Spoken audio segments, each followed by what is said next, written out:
When my house burned down, my family showed up, not to help, but to laugh. Finally, karma torched the trash. My dad looked me dead in the eyes and said, "You brought this on yourself. Some people are just cursed." I just stared back and whispered, "Thanks for showing your true faces." That was 2 years ago. A week ago, I took action they weren't prepared for. Today, they've been calling non-stop, screaming, "You have to fix this. Please pick up." I don't even know how to start this, but whatever. Here goes.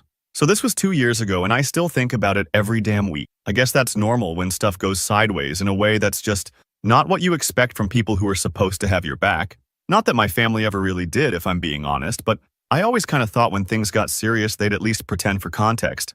I'm Braden. I'm 27 now.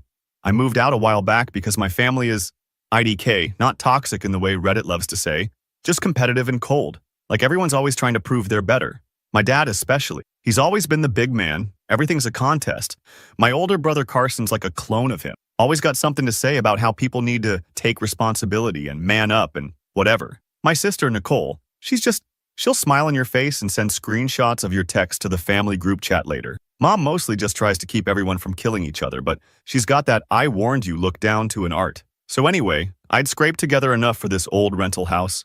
Nothing special, but it was mine.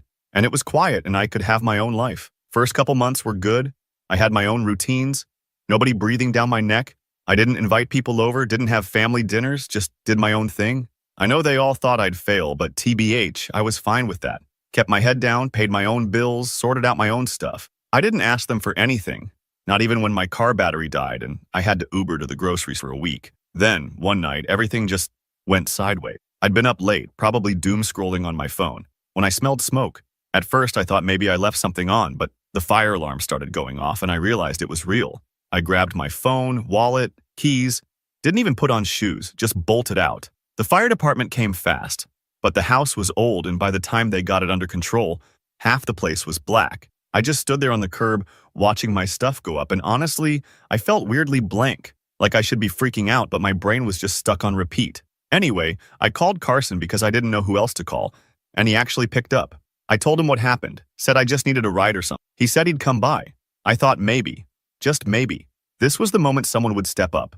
Not 20 minutes later, my whole family rolled up.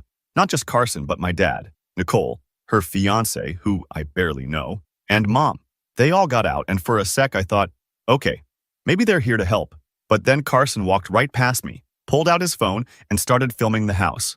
He was laughing, like full-on laughing. Dad was right behind him, shaking his head, not even looking at me. Nicole got out, heels sinking into the grass.